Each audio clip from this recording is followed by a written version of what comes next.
Good morning students. आज हम next law पढ़ेंगे, लॉ ऑफ रेसिप्रोकल प्रोपोर्शंस। ये लॉ ऑफ केमिकल कॉम्बिनेशंस का फर्दर लॉ है, आगे का लॉज है। इससे पहले हमने law of conservation of mass पढ़ा है, देन मल्टीपल प्रोपोर्शंस पढ़ा था और डेफिनेट प्रोपोर्शंस कहते हैं, डेफिनेट प्रोपोर्शन भी पढ़ा है हमने। तो आज हम लॉ ऑफ रेसिप्रोकल प्रोपोर्शन पढ़ेंगे। इसे पहली बार जेरेमाइस रिचर ने दिया था 1792 में। ठीक है, लॉ कहता क्या है कि if two different elements combine separately with the same weight of A third element. तो सबसे पहले हम इस स्टेटमेंट का मतलब समझ लें, स्टेटमेंट क्या है। तो वापस मैं रिपीट कर रहा हूं, देखिए, टू डिफरेंट एलिमेंट्स। तो ये टू डिफरेंट एलिमेंट है, मतलब सपोज कीजिए हम दो डिफरेंट एलिमेंट ले ले, एक है ए और एक हो जाए बी। ठीक है, ये दो डिफरेंट एलिमेंट्स है। अभी देखिए, मैं इसे एग्जैक्ट एलिमेंटल एनालिसिस में नहीं ले रहा हूँ, तो पहले हम कॉमनली देख लेते हैं, उसके बाद नेक्स्ट एलिमेंटल एनालिसिस पे हम चलेंगे। ठीक है, तो if two different elements combine separately with the same weight of a third element, मतलब ये दोनों एलिमेंट्स जो है ये कंबाइन कर रहे हैं किसके साथ, एक तीसरे एलिमेंट के साथ। ठीक है, और ये तीसरे एलिमेंट का जो वेट है ये वेट रहता है फिक्स। ठीक, तीसरे एलिमेंट का जो वेट है वो वेट रहता है फिक्स। जैसे हम इसे ऐसा लिख सकते हैं, सी ए और सी बी। मतलब एक एलिमेंट है सी जिसका वेट जो है ये फिक्स कर दिया जाए, और इस सी के साथ ए एक बार कंबाइन होता है, ठीक है, और बी एक बार कंबाइन होता है। देन आगे देखते हैं, the ratio of the masses in which they do so are either the same और a simple multiple of the mass ratio in which they combine. ठीक है, अब ये कहता क्या है कि एक एलिमेंट है सी जिसका वेट फिक्स है, और इस सी के साथ एक बार ए कंबाइन हो रहा है, कंबाइन होकर क्या बना रहा है, ये ए सी बनाता है। एक बार सी के साथ बी कंबाइन होता है और क्या बनाता है, बी सी बनाता है। ठीक है, तो इस जगह पे इन दोनों का हम रेशियो देखेंगे, that is A is to C का, और यहाँ पे हम देखेंगे बी इज टू सी का। तो इस जगह पे बेसिकली क्या है, सी जो है, सी हमारा फिक्स्ड है, सी हमारा फिक्स्ड मास है। तो रेशियो हम किसका लेंगे, ratio of A is to B. ठीक, यहाँ पे हमको कुछ ना कुछ रेशियो आएगा, सपोज कीजिए ये रेशियो आता है x इज टू वाई का। ठीक, अब क्या कहता है लॉ कि, मैं लॉ को वापस से पढ़ रहा हूँ, ठीक है, वापस से देखते हैं हमसे। The ratio of the masses in which they do so are either the same or a simple multiple of the mass ratio in which they combine। ठीक है, अब सपोज कीजिए ये A और B आपस में कंबाइन करते हैं, तो क्या बनाते हैं, A B बनाते हैं। ठीक, तो इस जगह पे इनका जो रेशियो होगा, मतलब रेशियो ऑफ ए बी, जब ए और बी डायरेक्टली कंबाइन करते हैं, मतलब ए इज टू बी, जब ये डायरेक्टली कंबाइन कर रहे हैं, तो सपोज कीजिए इनका रेशियो क्या है, x1 इज टू y1। ठीक है, तो लॉ कहता क्या है कि अगर तीन एलिमेंट्स हैं, तीन एलिमेंट्स कंबाइन कर रहे हैं, वो भी कंबाइन कैसे कर रहे हैं, तो उसमें से एक एलिमेंट का मास जो है फिक्स्ड है, मतलब यहाँ पे ये जो एलिमेंट सी है इसका मास फिक्स्ड है। अब इसके साथ एक बार ए कंबाइन हो रहा है, कंबाइन होने के बाद क्या बना रहा है, ए सी बनाता है, और सी के साथ एक बार कंबाइन हो रहा है बी, और क्या बनाता है, बी सी बनाता है। तो यहाँ पे सी का मास फिक्स रहेगा, और ए और बी का जो रेशियो है वो रेशियो हमने यहाँ कितना लिया, x टू वाई। और जब ए और बी खुद से कंबाइन हो रहा है, तो कंबाइन होने के बाद ये क्या बना रहा है, ए बी बना रहा है। तो इस जगह पे ए बी का जो रेशियो वो हमने क्या लिया, x1 इज टू y1। अब ये कहता क्या है लॉ, कि जब इस तरीके से एलिमेंट्स कंबाइन होते हैं, तो जो ये दोनों जो रेशियो है x इज टू वाई, ठीक है, ये रेशियो, और यहाँ पे ये जो रेशियो है x1 इज टू y1, तो ये रेशियो या तो आपस में बराबर होंगे, that is x is to Y जो है वो बराबर होना चाहिए किसके, x1 इज टू y1 के।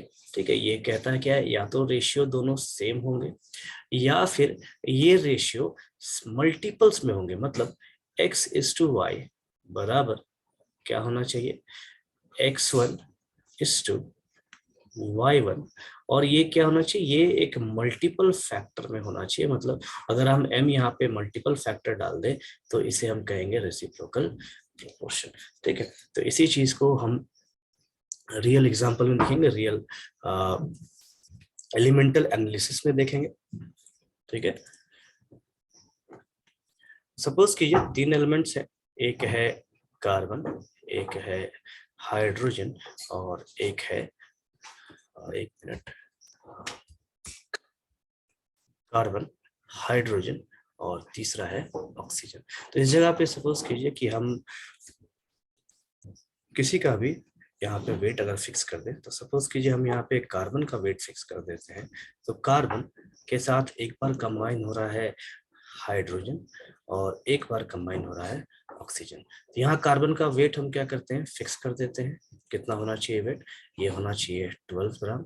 और कार्बन जब एक बार कंबाइन हो रहा है हाइड्रोजन के साथ, तो ये क्या बना रहा है, CH4।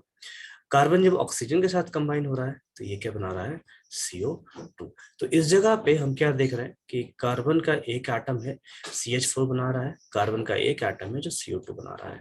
तो mass of carbon is equals to 12 gram, किस में, एक तो मीथेन में और दूसरा CO2 में।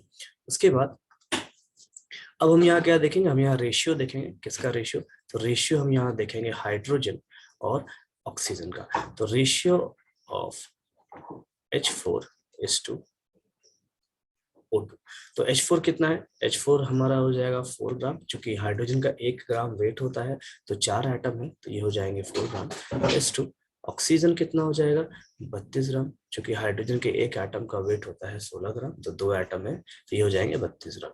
तो रेशियो हमें कितना मिलेगा 1:8 का। तो रेशियो हमें यहाँ कितना मिल गया 1:8, मतलब हाइड्रोजन और ऑक्सीजन के बीच का जो रेशियो है वो क्या होगा 1:8। यहीं पे अगर जब हाइड्रोजन ऑक्सीजन के साथ कंबाइन होता है तो ये क्या बनाता है H2। हम यहाँ पे अब देखेंगे रेशियो ऑफ हाइड्रोजन और ऑक्सीजन। तो इस जगह पे ratio of H2 is to O, ये हमको क्या देगा, ये देगा 1 ग्राम, सॉरी 1 नहीं, ये 2 ग्राम हाइड्रोजन का इज टू 16 ग्राम ऑक्सीजन का। तो ये हमें देगा अगेन 1:8 का रेशियो। तो यहाँ हमने क्या देखा कि जब 3 एलिमेंट्स कंबाइन हो रहे हैं कार्बन, हाइड्रोजन और ऑक्सीजन, तो इस जगह पे जो रेशियो इनका आ रहा है, ये रेशियो क्या है, ये यहाँ पे सेम रेशियो देखने को मिल रहा है। ठीक है, यहाँ पे ये दोनों रेशियो सेम है, इसी को हम कहते हैं लॉ ऑफ रेसिप्रोकल प्रोपोर्शन। अगर हम इसे और एग्जांपल्स में देखना चाहें तो भी देख सकते हैं। जैसे सपोज कीजिए हमने ले लिया सोडियम, हाइड्रोजन एंड क्लोरीन। तो सपोज कीजिए हाइड्रोजन हमने लिया, हाइड्रोजन फिक्स्ड मास हमने ले लिया, और ये हाइड्रोजन के साथ क्या कंबाइन हो रहा है, एक बार सोडियम कंबाइन हो रहा है, क्या बनाता है NaH बनाता है, और एक बार इसी हाइड्रोजन के साथ क्या कंबाइन हो रहा है, क्लोरीन कंबाइन हो रहा है, और क्या बना रहा है HCl।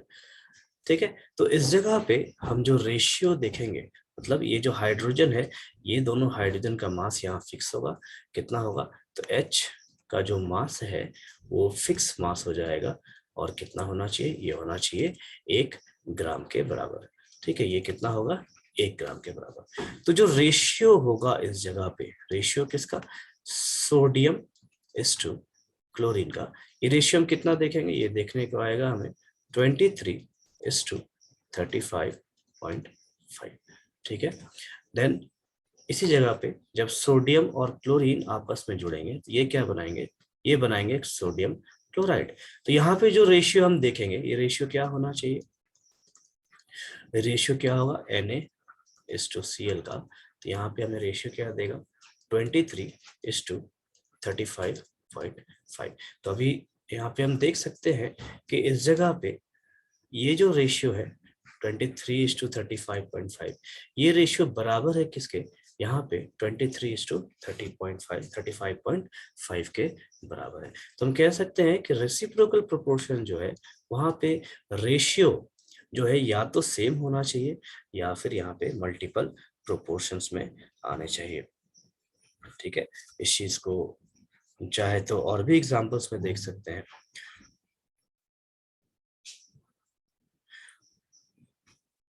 ठीक है, तो फिलहाल मैं इसे यहीं पे रखता हूँ। ये हमारा लॉ ऑफ रेसिप्रोकल प्रोपोर्शन था, जो कि लॉ ऑफ केमिकल कॉम्बिनेशंस का ही एक लॉ है। ठीक है, डिफरेंट डिफरेंट लॉज है, उसी का ये एक लास्ट लॉ है। ओके।